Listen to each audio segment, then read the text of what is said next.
dentro de nuestro pueblo, para servir a nuestro pueblo y para conducirlo por nuevos caminos distintos de los que marcan nuestras leyes.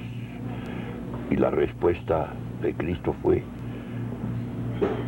yo soy el Mesías, yo soy el Hijo del Hombre, el Verbo encarnado.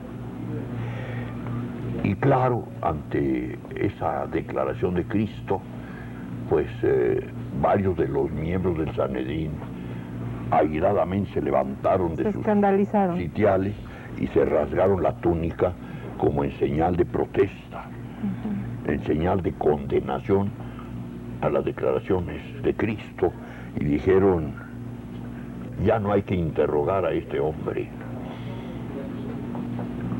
sino ha blasfemado, porque se ha dicho hijo de Dios, ha dicho que destruye el templo de Salomón y lo puede reedificar en 3 días, cuando que nuestro rey Salomón tardó mucho tiempo en edificarlo, y por lo tanto merece la máxima pena. ¿Y cuál era esa máxima pena? La muerte en cruz. Nada más que sobre esta pena hay que hacer algunas reflexiones muy importantes. La crucifixión no era una pena usual para los graves delitos dentro de la penología normativa del pueblo hebreo. Se privaba de la vida por ejecución de una sentencia a quien había cometido un grave delito a través de la lapidación. Se le apedreaba. La palabra lapidación, como todos sabemos, proviene del verbo, del vocablo latino, o del verbum latinum lapus. Lapus, que quiere decir piedra, de ahí viene la palabra lápida. Entonces la lapidación consistía en privar de la vida a la persona que había sido condenada por un grave delito, apedreándola hasta que falleciera. Recordemos que uno de los pasajes muy conocidos de la vida de Cristo se manifestó en que protegió a María Magdalena, a la adúltera, porque el delito de adulterio en la mujer, ahí había una notoria desigualdad que consignaba todos los sistemas jurídicos de la antigüedad. El adulterio era de la mujer. El hombre podía cometer adulterio sin ser castigado, pero las mujeres no. Entonces acusaba a una judía de adulterio. El pueblo comenzó a apedrearla, la perseguía, la acosaba, y ella se fue a refugiar a los pies del Señor. Y entonces Cristo les preguntó a los apedreadores, a los lapidadores: ¿qué delito ha cometido esta mujer? Es adúltera y merece la muerte por lapidación. Y entonces Cristo dijo, contemplando a la multitud: quien esté limpio de toda culpa, que arroje la primera piedra.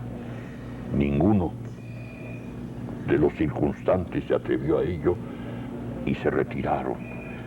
Cristo salvó a la adúltera y le preguntó: ¿es cierto lo que ellos dicen? Sí, maestro, he pecado de adulterio. ¿No me condenas?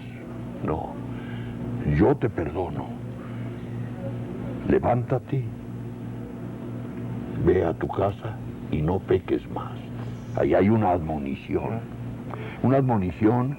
que implica uno de los pasajes importantes para negar la autenticidad cristiana evangélica de lo que después en diversos concilios se estableció como la confesión auricular.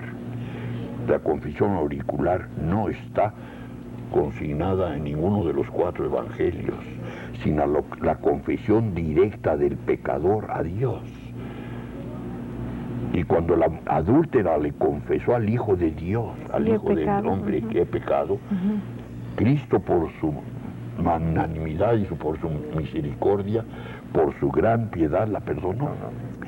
Entonces el que se confiesa ante Dios debe estar seguro de obtener su perdón mediante lo que se llama un acto de contrición y forjarse el firme y arraigado propósito de no volver a pecar, como lo manifestó Cristo a la adúltera.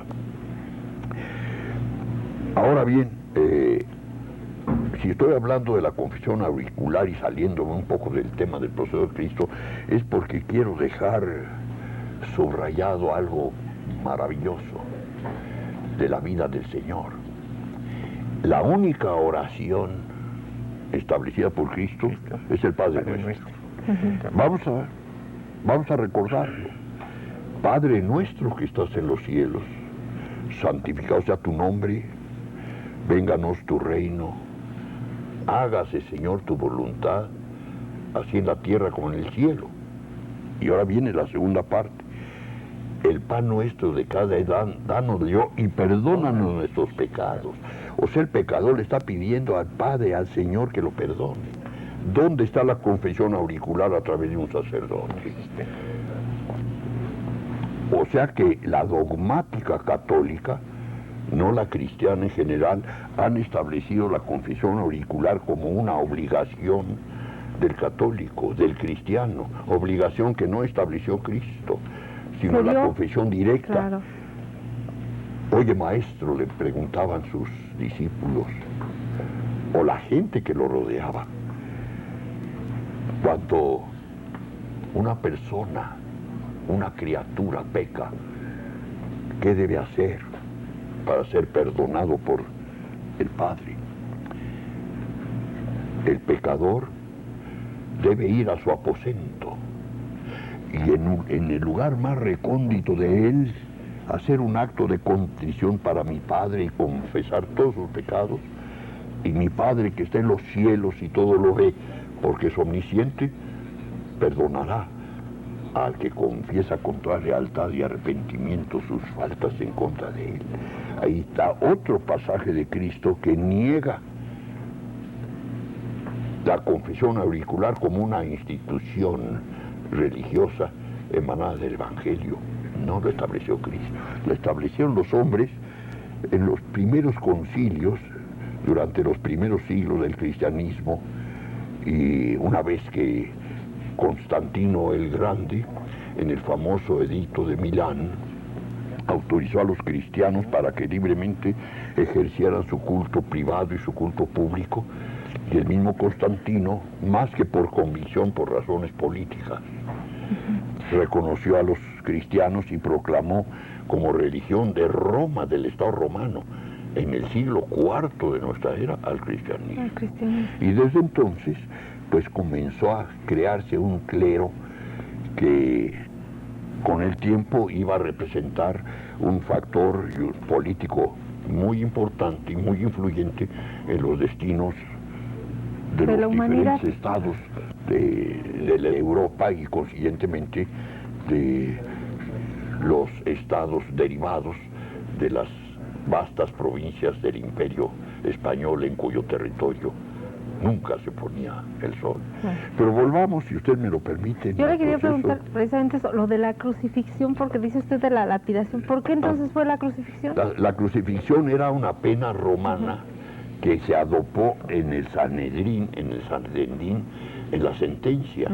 O sea, no era una pena hebrea para privar de la vida al condenado por una sentencia, por un fallo, sino era una pena romana. Fíjense ustedes que se ejecutaba una sentencia en Roma cuando se trataba de un romano, de un cives romanus, que había cometido un grave delito en contra del Estado, que eran los delitos públicos, porque los demás eran delitos privados o cuasi públicos.